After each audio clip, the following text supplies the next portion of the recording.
Hello,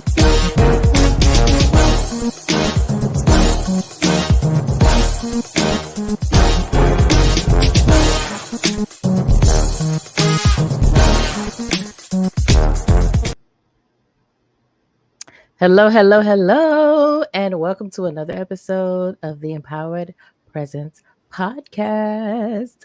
So, today we have a special guest, Miss Ebony Joyce, someone that I have known for a few years now. We've worked together on different I guess projects you could say, and we have always just had a vibe when we talk, so it was only natural for her to come on the podcast. Mind you, I had been like stalking her for some time to get on here, but that's neither here nor there.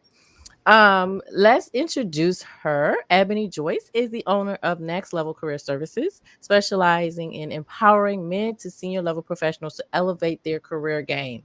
With a blend of expertise, insight, and passion, Ebony excels at crafting standout personal brands that resonate with confidence, clarity, and certainty. Her unique approach goes beyond making a killer first impression. It involves meticulously packaging her client's expertise, personality, and background into an irresistible professional persona. This winning formula has proven to attract high value career opportunities, turning her clients' inboxes into treasure troves of premium job offers. Ebony's lack for knack. Oh my God. Ebony's knack for personal branding has transformed the way professionals market themselves, making her a sought after career strategist in the industry. This is going to be so good. Welcome, Ebony. Thank you so much for having me. Happy to be here. Yes, yes, yes, yes, ma'am. Finally. Finally.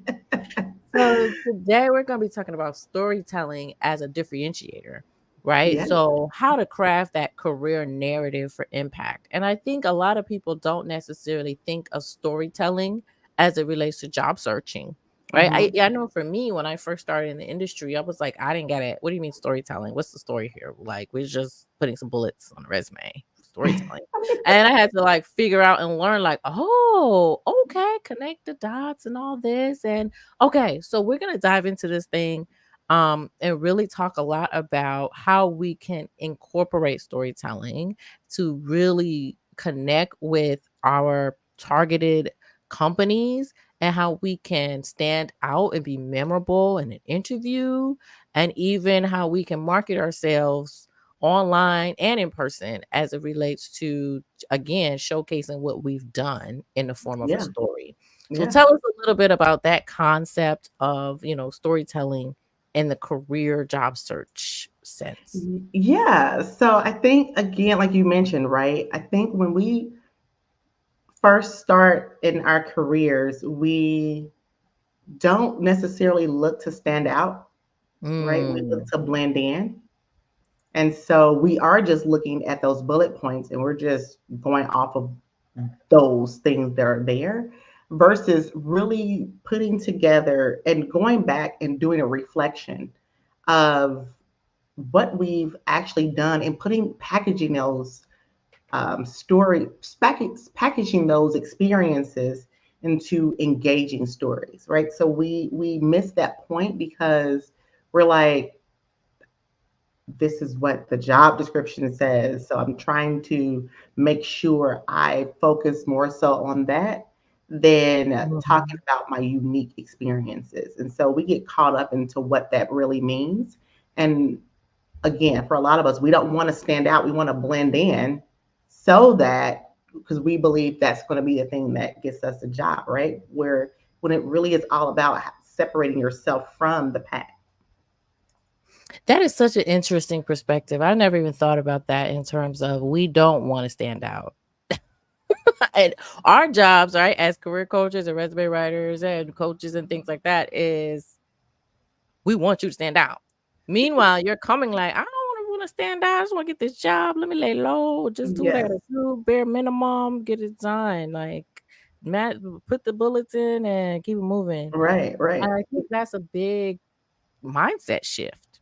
It is. It is. And it also is the same thing, right? I think the only people who I've noticed that do that are career seekers, right? When we talk about, speaking engagements and doing things from a more entrepreneurial standpoint, that usually isn't an issue or concern. But when we have that employee mindset, that's the difference, right? Is what I see. Because I mean, we both, right? We both work with employees and entrepreneurs, and we can kind of see that difference. And okay, they want to stand out. They want to have the website that has the bold colors and not just kind of do what everyone else is doing. They want to have LinkedIn profiles that kind of, show a little bit of, it may not be the norm of what everybody is saying. They want to kind of stand out and, say that thing that may capture your attention. But in resumes, right, everyone wants their resume to kind of look the same. We know, like, I've seen your resumes that you've done before, right? We're like, no, you're like,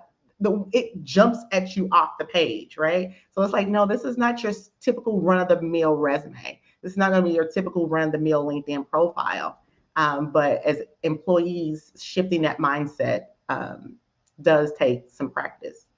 Yeah, and I'm just sitting here thinking about like where that comes from. And it starts in school, elementary, Oh right? yeah. You start school, you got to do what everybody has to do the same thing, especially with a uniform. We are wearing the same outfit every day. Yes. you Yes. know, and you grow Absolutely. into just conforming, just conform, don't stand out, don't be loud, don't be this, just conform, do what you got to do, stay in line. And it moves all throughout life. It moves with us into our careers.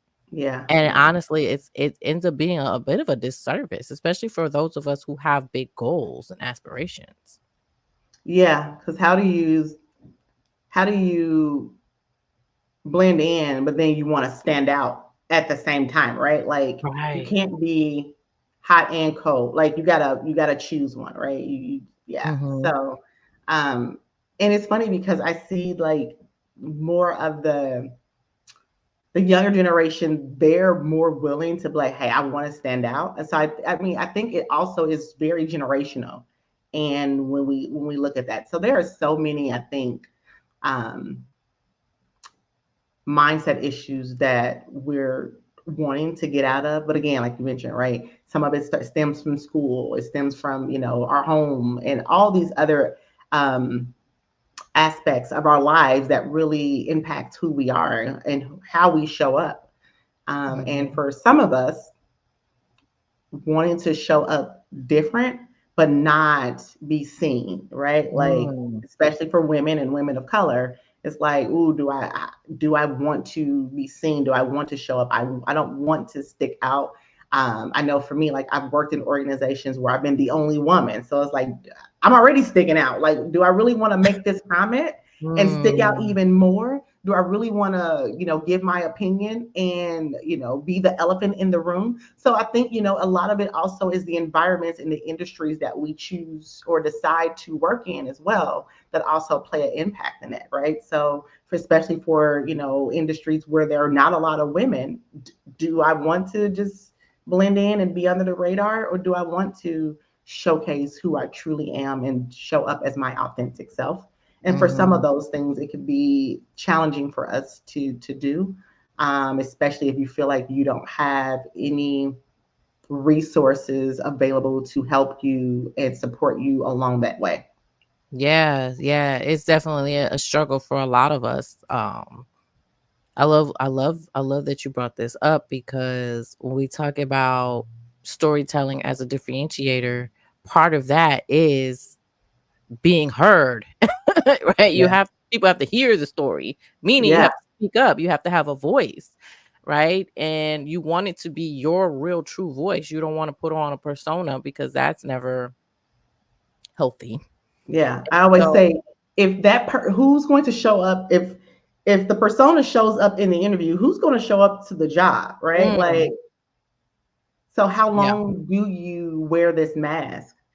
And right. after a while, right, that can become very draining. And to you, you're like, I'm in a toxic work environment. But it's like, had you shown up as who you truly are, could you have prevented, some of those things you may be experiencing now? Because, especially depending on from a work perspective, it was like I wanted to get the job. And so now that you have it, right, is it the best place for you? And so I tell people, when you tell those stories, it also allows for you to make a decision about if this is where you want to be based on, the stories you are telling. You're like, wow, you know what, I did experience that. And what questions are you asking to really understand, like, am I going back into the same type of environment that I've been in before, based on the stories that I'm telling, based on some of those conversations. I mean, I think back on, like, the stories that I've went into interviews. One thing is really being intentional. I'll go back and say, one thing is really being intentional about the stories you choose to tell. That's that part.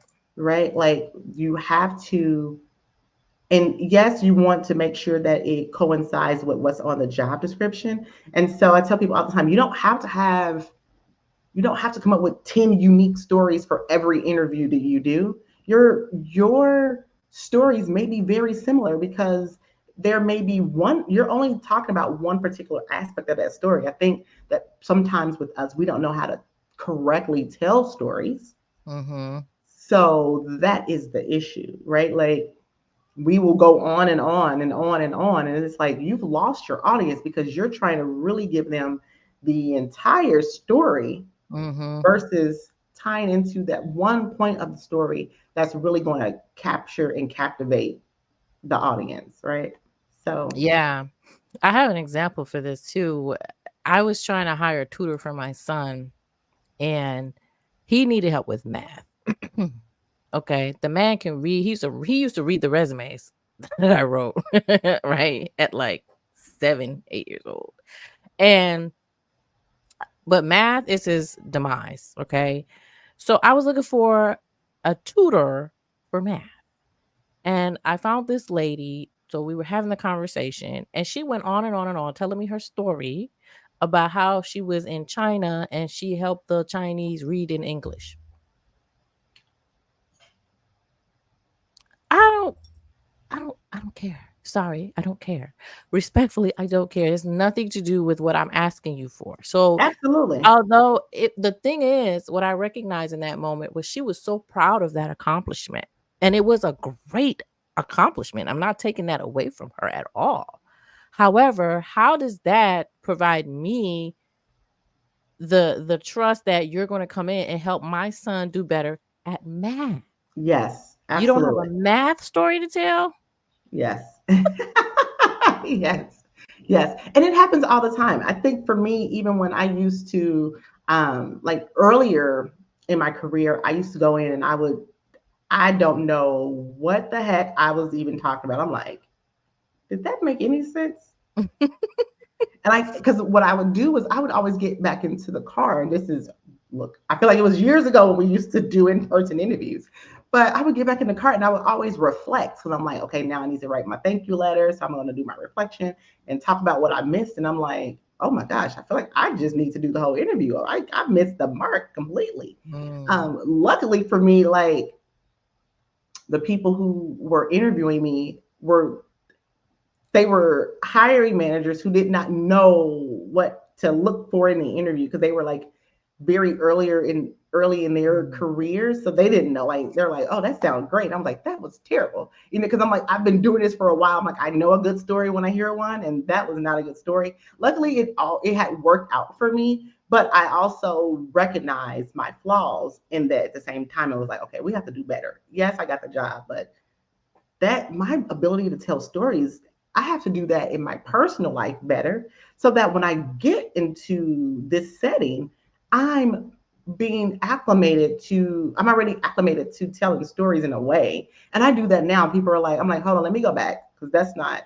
And when people ask you a lot of follow-up questions, you can kind of tell, okay, you know what, I didn't do a Mm. good job of telling that story. I find myself doing that now.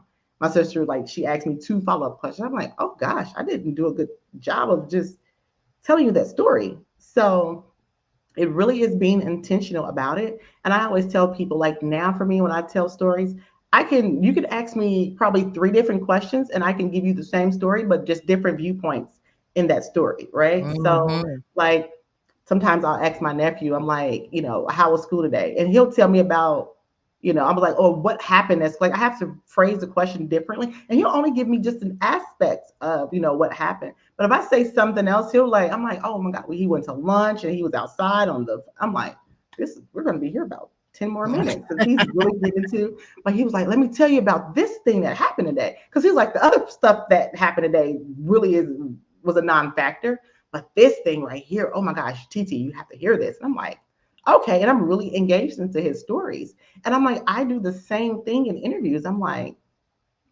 let me tell you something that really sticks out in what I've done. When we talk to people, whether it's, interviewing or whether it's going up for like a speaking engagement and doing all these other things, it's like you have experience. You have 10, 15, 20 years of experience.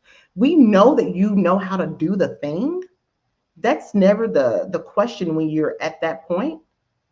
But how can you showcase that in your storytelling ability, right? Because, and you and I both know this, especially when we talk about interviews and getting offers. It's not the person who has the best resume. It's the person who can market and sell themselves the best in the interviewing process. Correct. That is the person. You may have been the best person for the job, but if you don't know how to market and sell, and that's what storytelling is all about, marketing and selling, if you Mm-hmm. fail in those aspects, you lose out. The same way as if I'm on LinkedIn and I'm writing a post, and if I'm not marketing and selling appropriately, everyone's just going to roll right past what I said that day. But if I put in that first sentence, right, if I'm trying to stop the scroll in that first sentence and it is attention grabber, then you're going to want to click more and read the rest. And it's the same thing when we're doing interviews, or when we're trying to talk to corporations and businesses about becoming partners or doing partnerships, or anything else. Like, how are you holding the attention of your audience and making what you say something that they want to hear more about, right? I've Yeah. seen all the one sheeters that come in for the speaking engagement that everyone wants to do, but what story are you going to tell to really hold the attention of our audience? Yep. So Yep. Exactly. Love that. And going back to what you said about reflecting on the interview, funny, I feel like people think they are so good at interviewing. Every time I ask anybody, and whether it was a client, personal person, whoever, how was the interview? They always say, I think it went well. They always say that. I'm like, there's no way. there, There's no way. I love that question. Then when I say, well, when they're like, oh, I mean, I've been doing great in interviews, but I'm not getting any offers. I'm like, well, how many interviews have you been on? They're like 10. I'm like, you've been on 10 interviews. If you've gotten zero offers, you're not doing interviewing well. But The it's math isn't mathing. but Like the they math isn't think, mathing. why do people think that they're so good at interviewing? Oh, I did great. I'm doing great. I don't know why they're not hiring me, but I'm doing great. Yeah. Mm, are you? Because no one's hiring What is you. the marker for greatness? Right. Right? Like we're talking about leading and lagging indicators. I love it. That's impossible. Okay, so tell me a little bit about the actual like strategy behind storytelling. And let's stick with interviewing Yeah. for now. So in the context of you're in an interview, how do you structure your responses so that it's not just a story, but a compelling one that's going to make them want to bring you on board?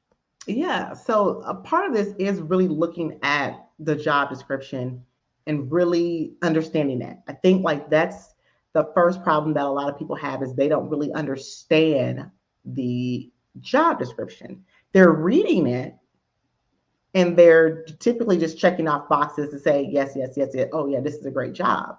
But they're not looking at like what are they really asking you for? And like, so I think that's the first part is really making sure you have a great comprehension of what is being asked.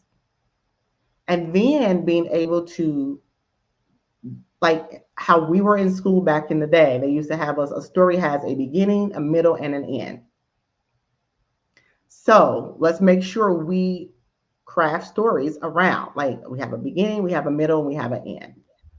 But then you also want to go back and think about the totality of your career and making sure that when we're talking about the stories are relevant to the job, right? Again, you have 15, 20 years of experience. You can pull stories from anywhere, but we have to make sure that the stories have relevance. How are they relevant to what's in the job description? Mm-hmm. And so I'll say, for example, I had a client who was interviewing for a role in like waste, and they turn energy waste into energy. Well, she had worked in the utility company in the utility industry in like in energy, right? So she was able to take that, which was something she had did maybe 5 years ago, and connected to this particular role. And it was like, okay. And so the things that they were asking in the interview, she was really like, there was just so many synergies there, right? Like it just made sense. I mean, to where she got an offer on the way home from the job. Like she sent her thank you letter. Like, well, okay, no. She sent a thank you to the recruiter, like, hey, I just left the interview. Just want to give you a follow up. I think things went great. And in that moment, the recruiter responded back, they also thought it went great and we're going to be getting you an offer out soon. Nice. Like maybe an hour later, right? Because she tied relevance to Mm-hmm. what was happening. And so I think we have to do that. And that does require for us to find relevance, but to also make sure that it is relatable. And so there are all these small, minute aspects that we really have to think about. And this goes back to being intentional about the stories you want to tell, right? Yeah. So now that I know I want to talk about this, how do I structure it in a way that is going to make sense? And that is following that story, having that beginning, middle, and end. Yeah. So I think when people do that, one, this requires preparation, right? So Mm-hmm. this means you can't wing it and say, "Hey, I'm going to give myself an hour before the interview to start to prepare." That's why you're not confident, right? And that's when you go in there. There's a lack of clarity. You're nervous, all the ums and the uhs, like you are unsure because you decided to say, "Hey, I'm just going to go in here and wing it because I've been interviewing, so I got to be good at Mm-hmm. interviewing. I'm getting them, so something's great, right?" And it's like, no, let's reflect. Let's take a step back. Let's spend an adequate amount of time figuring out the stories we want to tell and being able to, again, you can ask me that same question how I just told you about, like, the my client who got an offer, but I can also tell you about some of the struggles and use that same person, right? So I can tell you just a different aspect of that story, just a different viewpoint. I don't have to pick a different client to say, well, tell me about a client who had a struggle. I can say, you know what, that same client had struggles. Let me tell you what, right? I'm not having to pull new stories. People think they Mm-hmm. have to have 10 stories. Like, for no, you can use the same thing. When someone says, tell me about a challenging project you had, you can, and they say, well, tell me about the most successful project you worked on. Those can still be the same one story because those are from different viewpoints. The same project that was challenging also had some success, and the same success probably had some challenges. You don't have to come up with two different stories. You just tell it from two different viewpoints. I love that. What was the challenge? I'm I only telling you about that I'm only answering that question. You didn't ask me yeah. about the success yet, so I don't have to tell you about that. But when you say success, I'm like, you know what? Great question. So that same project that was very challenging came with so many different successes. However, one of those was X, right? Like I'm not recreating the wheel. And that's what a lot of people do. And that's why we get into interviews and we don't know what to say because we're trying to keep all of these stories in our heads. And it's like, no, pull one out of your toolbox and use that. Just like how you and I were talking before we started the podcast. You're like, hey, I do a live and then this happens and I do this and I do this. I'm not recreating the wheel. And I'm telling you, I'm recreating the wheel over here, right? And you're like, no, you don't have to do that. I'm like, okay, point taken. Same thing. Pull it out the toolbox one time and use it for multiple purposes. I love that, but I think that people, they just don't know what they don't know, right? You don't. This is strategic, this is intentional, right? And this is something that you have to practice. Oh yeah. So when you, like you said, you go in there and you wing it, you're just rambling. Let's be real, right? You're just rambling. It's not Yeah. structured, it's not intentional. And I think that's a part that a lot of people miss the mark on. Because storytelling within itself is not an easy thing everyone can do, already you're at a disadvantage, Hmm. right? You're already at a disadvantage because a lot of people are just not great storytellers. And there is a way to tell a story. This is teachable. You can learn this, Hmm. right? And so when you don't take the time to learn it and figure it out and ask an expert, do your research to figure out, okay, how can I structure my answers better? It's just, you just leave it up to chance. Yeah. And I tell people, like, at least for me, like earlier in my career, I didn't have anyone to sit down and like say, hey, you have an interview coming up. Let's like, no, I was my own career coach. And Mhm. so for me, I would figure out the story I wanted to tell and I would write it out and I would redline it and I would move stuff out and I would put stuff back in. Like I nailed that story down to where when I would go into interviews, I told that same story in every interview because at that point I knew that story like that, and it was unique and it was genuine, right? I think when people don't reflect on their experience, they come up with generic answers. Yeah. And so it's hard to remember a generic, like my parents should tell me all the time, it's hard to remember a lie because once you tell that lie, you got to tell another lie, you got to tell another lie. And so, but like when they're yours, when it's personal, you can tell it over and over and over and over again, That's right. right? Like, yeah, you may leave something out, you may add something in, and that's okay. I think that sometimes for us, we look for perfection in the process, Mm. and it's like, oh my God, I didn't say that thing. Use the follow up email that you're going to send that you should be sending if you're not sending to, I always tell my clients, I say, like, let's recover the fumble.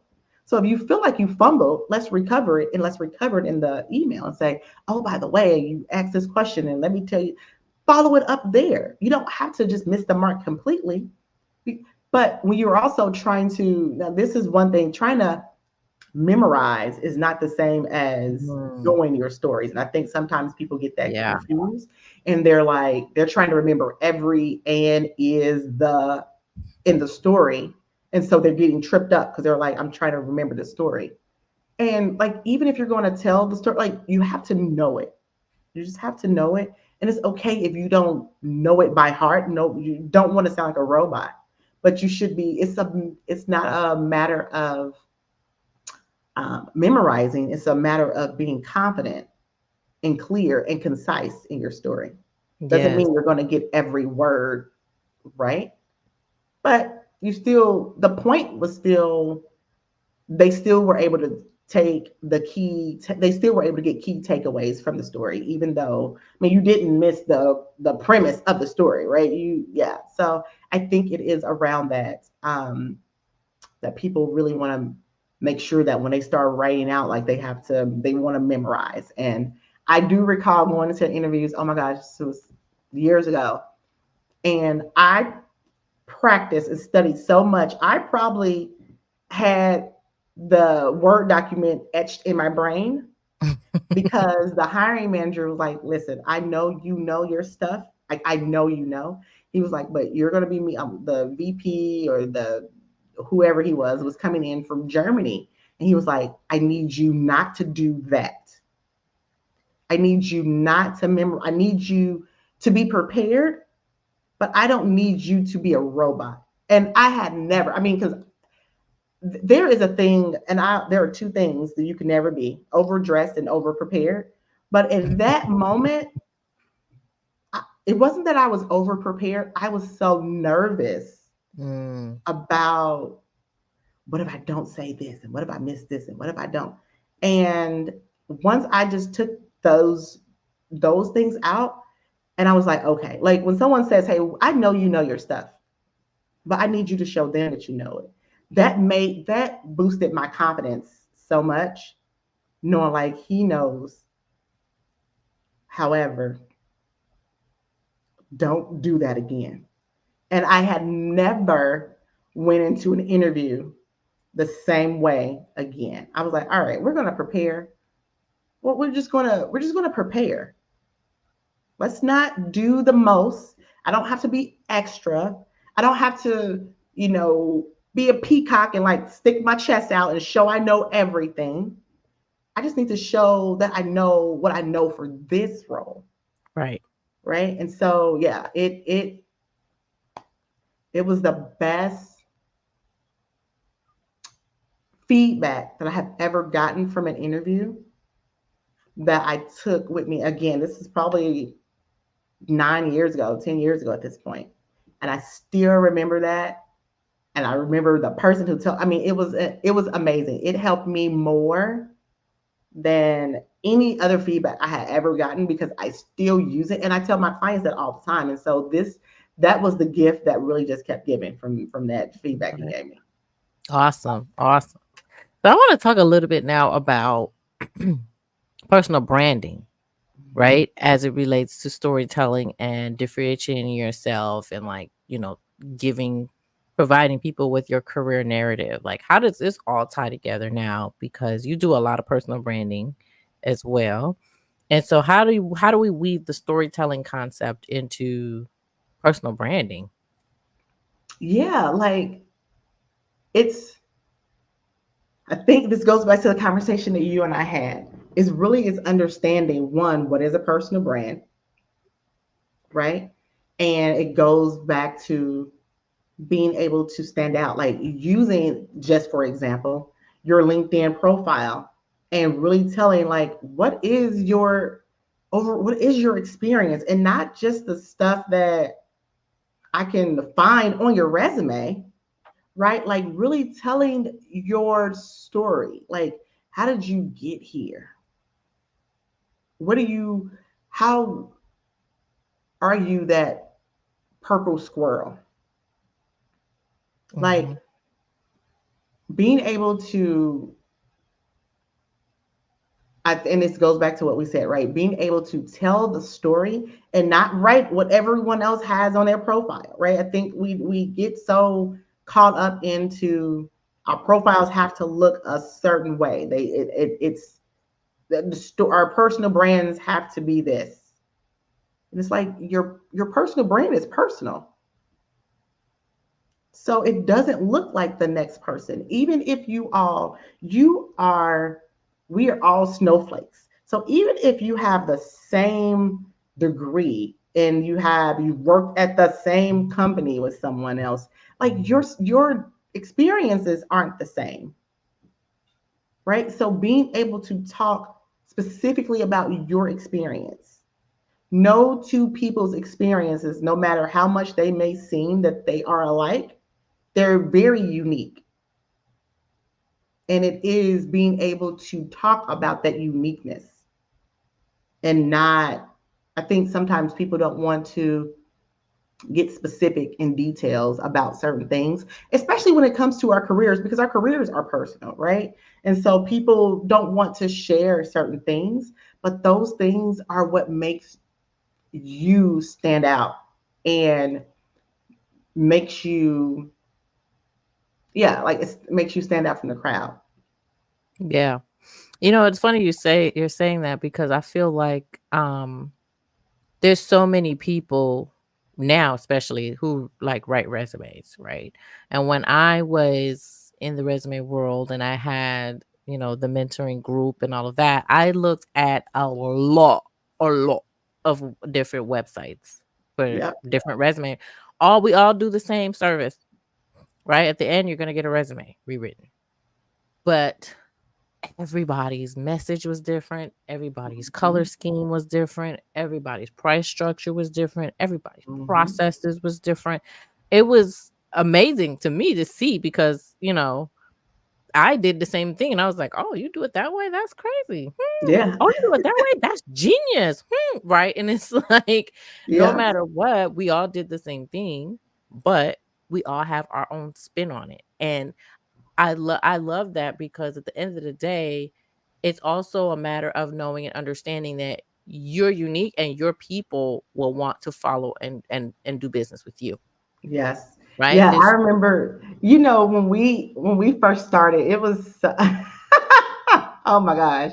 But I remember, I think this is where imposter syndrome sets in, because I remember going to Ashley's website, and it was Right Step Resume. She had like the red shoe on there. And I was like, oh Mhm. my gosh, I loved it. Like, I was just so amazed by, like, I mean, it was like red, black, and white. Like, I was like, oh, I am in love. Yes. Like, I still fangirl over Ashley, but like, I mean, she just really stood out. Like, it was, and then I think, like, for you, like, you just had to, I mean, you were like dealing with like executives, and I'm like, oh my God. Like, it was just, everybody was just in this different place. And I think that for us, it was always about, and I think this is where people get stuck sometimes, because they're, especially if you're looking for a job, it's about the competition and not the collaboration, right? And so I Mhm. think for us, it was like, oh my gosh, like, I could talk to you and talk to Ashley and talk to others, and I'm like, okay, like, there's always this collaboration that we're getting to, and not the competition. And I think in the job search world, people are more so trying to compete for the role, instead of being like, hey, you know what, we've done some similar things, like, having those conversations, and really, starting to build relationships with people who maybe have done things similar to you, Mhm. as well. So I think that is a thing that people, again, going back from a employee mindset to an entrepreneurial mindset, is really, Yeah. like, and you can still be an employee and have an entrepreneurial mindset, right? About the way you go about branding yourself. Like, how do businesses do it? Like, because you are a business, you are an entity. So why not use that framework that Fortune 500 companies use to market and brand yourself as well, right? Yeah. Like, you want to be in conversations. I mean, as much as I'm not eating McDonald's, like, there's still one on every corner, right? Like, Yep. people are still talking about it. I just mentioned their name, right? And so it's like, how do you become the person that people speak about in rooms that you're not even in? Yeah. It's hard if you look like everyone else. Exactly. Exactly. And also, if you don't market yourself like McDonald's, I had a post a few months back about McDonald's and how they spend how many ever millions of dollars every year on marketing as if everybody don't already know what and who McDonald's is. They Yeah. don't need to market. They don't need to market for real. They're everywhere, but they still do. Why? Because there's always new people to reach. There's always new opportunities. There's always room for growth. And there's always people that, like you, who may say, you know what, I could go for let me go get a little ice cream from McDonald's. Even though I don't eat there, they're in your mind all the time. When you say Yeah. fast food, Yeah. McDonald's, and it can only stay top of mind if they're always in your face. If they Yeah. stopped marketing and just relied on what they've built so far, they will eventually die. Oh my gosh. So you just hit on some things, right? And that's when we talk about personal branding, people think that you just smack up a LinkedIn page and now the work is done, right? No one thinks about, like, if a multi-billion with the B company is marketing themselves daily, hundreds of times a day. I mean, I listen to whatever, and there's a McDonald's commercial playing on my Always. Pandora or whatever, right? If they still have to do it and they do it multiple times a day, why don't you do it once a week? You never. get on the platform, specifically LinkedIn, just specifically talking about them. There are other ones, of course, Mhm. and there is, going to networking events and physically meeting people, telling them who you are and telling them what you do. So there are other forms like marketing. Even in 2024, there are still, different streams of marketing, right? But if you're choosing the online platform, smacking up a LinkedIn profile is not a personal brand. You are a person that has a LinkedIn profile, not a personal brand. So I think that we have to understand that first. But if you're going to do that, again, if a multi-billion dollar, even if we're talking about someone smaller than that, but if they are still marketing themselves, what makes you think that you don't have to do it? Like that then becomes, is it a sense of arrogance and entitlement? Is it a sense of Mm. fear? Like, is it a sense of rejection? That is really going back to mindset and figuring out your why. Why haven't you, or why aren't you? And this goes for me because I literally have not. I'm gonna have to watch this back and re-record when the re-record comes out, because I have not posted on LinkedIn in a week. I have no. I'm not McDonald's. I have no good reason to. Now I'm like, oh, I was on vacation. I don't care what the excuse is, honestly. Now, yes, do you need to take breaks? Absolutely. For your mental health, please do. But outside of that, and you're like, hey, I'm going to spend family time, but can you carve out, if you're on, social media platforms, can you carve out 15 or 20 minutes to build relationships with people? That's the one thing. To respond to a comment, to make a reply, to repost something, but provide your own perspective and be a thought leader in your industry. Can you take 15 or 20 minutes out of your day to do that? Can you find an hour to go to a professional networking event, an hour a month or whatever your cadence is, to just get comfortable telling your story, telling people who you are, telling them what you do, telling them how you can help them, asking them for help. Like, can you build relationships? How can you do that? So that, again, even though you may not be everyone's cup of tea, just like for me, right?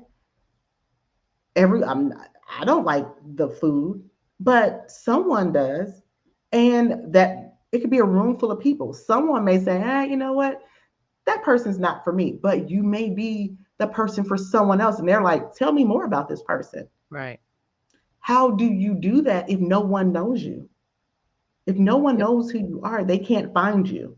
Recruiters can't find you if your LinkedIn profile looks like, if you've literally, and someone has literally done this to me in the past month. They literally copied and pasted my LinkedIn profile onto their LinkedIn profile, like word for word. Mm. People do that with business owners, but they also copy and paste other people. Oh, you're in finance. Oh, let me just. Right. They can't find you that way because, for one, that person LinkedIn profile might not be one that you should have copied and pasted Mm. anyway. Now he was right to, like, I mean, this funny thing is I've like changed some things now, but he was in his right to, because like that's, to me, it was a form of flattery. However, right, like, it's not going to work for you, Right. right? Exactly. Like, so being a carbon copy of someone else doesn't work. So like you really have to say, I think that sometimes people are scared to really figure out what's the thing that makes them tick and what's the thing that makes them unique, right? Because Yeah. again, going back to, you want to blend in. It's like, I'm a marketing specialist. I'm a project manager. We all are project managers. Project managers are a dime a dozen. Right.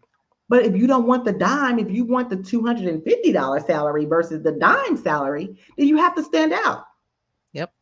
because they are a dozen a dime. But you're like, mm, I'm 250,000. I'm not a dozen a dime. A dime a dozen. So Yeah. mine doesn't look like yours. Mine looks like 250. Yours might look like a dime, but mine looks like 250,000. Mm. love right? that. So if you don't want to blend in, and if you want to, you know, again, branding doesn't just it's not just for those who are job seekers. I mean, we do branding ourselves, right? And everyone else should be trying to figure out their unique value proposition and how they want to do that. And it stems across, everyone. And I think you and I were having a conversation, and you mentioned everyone doesn't have a brand. Everyone has a reputation. Everyone doesn't have a brand. And Yeah. so it really is saying, like, am I working on my reputation or am I working on my branding? Because they're not Mhm. the same thing. And so once you figure out what you want to work on, then it is the matter of being strategic and being able to start taking the action to do so. Yeah, I love that. And when you were talking earlier about just, getting out there and asking yourself, well, why am I hiding and why don't I want to put myself out there? What makes me unique? I think about this client that I have right now. We're about to be wrapping up the program, but in the beginning, she was like, I cannot stand up and talk to anybody in front of anybody. Like, I can't do it. I'm just not. I just get so nervous. And when we went through the process of, my Empowered Presence program, and last week she got tagged in a post and she was in front of the group with a mic in her hand.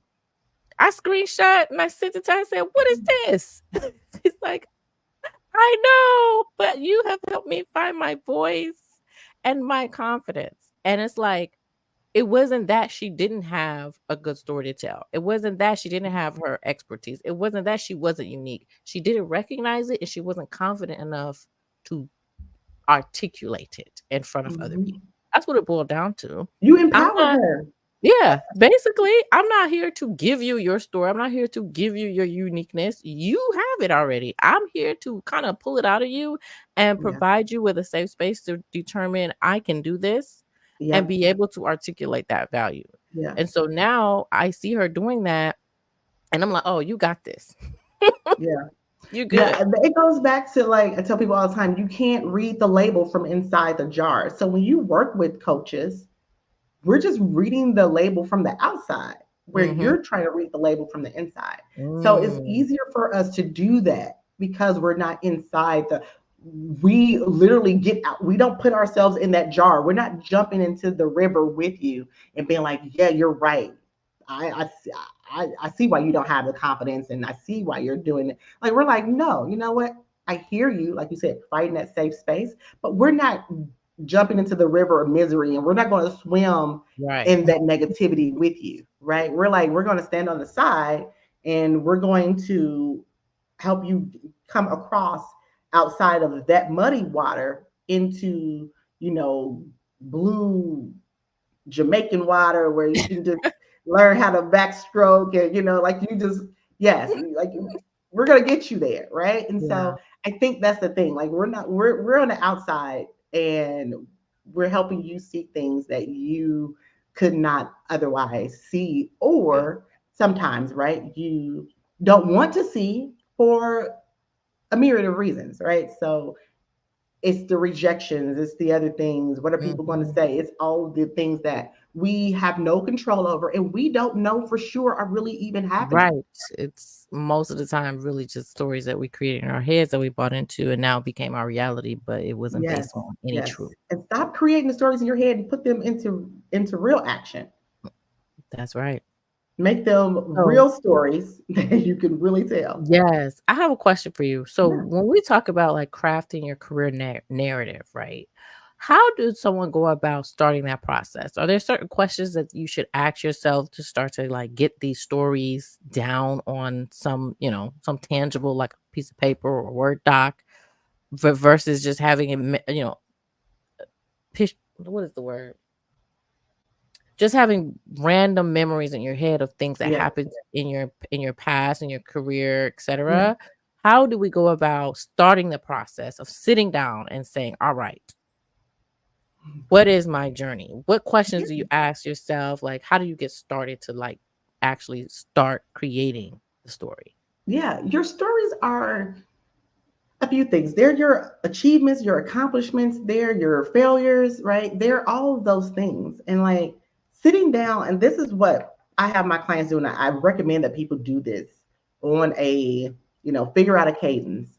But what we're in June. What have you achieved or accomplished this year, this quarter? Like, and write that, because yes, we want to go back, but let's start with where we are now, because those things are fresh in our minds, and they're the low hanging fruit. So by the time you get to like, what you did 4 years ago, 5 years ago, you're a little more comfortable, going there. But talk about, write out, what have I accomplished in this quarter? What was a failure that I've had in this? What have been some challenging projects? Because we just remember this stuff. And the funny thing about it is these are the same things that help you when you go up to for a promotion, when you want to, like, when you're having your one-on-ones with your manager. And because some of those meetings aren't typically effective, right? So like we're talking about things that probably don't matter as much. But if we're using that time to be like, hey, this is what I accomplished this week, or this is this project that I've had some challenges on, but how I've overcome these challenges. Then when you get to the end of the year, you're like, I only get a 2% raise. Like, I'm shocked. Like, or Mm-hmm. you're like, I didn't get whatever. It's like, well, did you use those meetings effectively? Because that's where you can practice telling your stories. So, like, I always tell people your organizations are your angel investors in however way you want them to be. So if telling your stories, you're like, you know what, I know I'm going to be going up for an interview. I'm going to be looking for new opportunities pretty soon. So I'm going to use these one-on-one meetings or whatever it is, however Mm-hmm. often they are, to start to tell these stories so I can get comfortable with my storytelling abilities. Because typically one-on-ones are 30 minutes, kind of like an interview. You don't have a lot of time. So what do I want Right. to do? So use that time. Then, after you've done this year, what did you accomplish last year, whether it's in the same organization or a different one? And then just keep going back and then say accomplishments, achievements, challenges, successes, and writing those out based on what the 3 to 4 jobs you may have on your resume.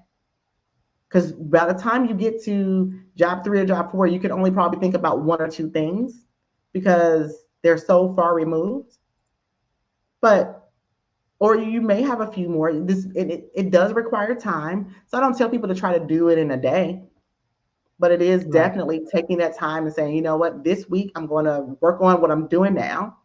Next week I'm going to look at that particular job and focus on writing 2 or 3. I always tell people 2 or 3 per job, because even in reality, we even if we've been somewhere a year or two, we only accomplish and achieve so many things in a year. You do tasks that equal X, but every day you're not having an accomplishment or an achievement. You may work on a project for 6 months to come out with one outcome, but you've been working on it for 6 months. Out of that 6 months, you probably have, again, an achievement. You probably have some failures. There may be a success or two. So there you go, right? So take your time, but start with where you are now and then go back. I love that. Thank you so much for Yeah, your knowledge and you dropping gems. You got a few quotables out of this episode. I try. I try. Love it. I appreciate you for being here today. Yes, Tell I the appreciate it. people how they can connect with you. Yes, yes. If you don't already follow me on LinkedIn, you very well should do that. So follow me on LinkedIn and then go to my website, nextlevelcareer.co. And I also have a podcast, the Career School Podcast. Yeah. Awesome. Awesome. I will have to get that link for the podcast Yeah. from you and Yeah. put it in the show notes as well. So Okay. I appreciate you again, Miss Ebony. Thank you so much for Thank being here you with me so much. today. I love to be here. I love supporting you. I'm your number one, maybe your husband's your number one fan. So I'll be your number two fan. So I'm your That's number two fan. But thank you so much, Melanie. Again, I appreciate it. You're welcome. You're welcome. All right. So if you are listening and you enjoyed this episode and you want to support the podcast, please subscribe subscribe, leave a rating, leave a review. You can subscribe to us on YouTube. We're over there as well. We're on Apple, we're on Spotify, wherever you want to listen, we are there. Okay. So just go ahead and hit the button, leave a rating, leave a review. And remember, the name of the podcast is Empowered Presence. Empowered is the authority to do something, and presence is the state of fact or of existing. So you already have power within your existence. So just be who you are powerfully. Until next time, happy self marketing.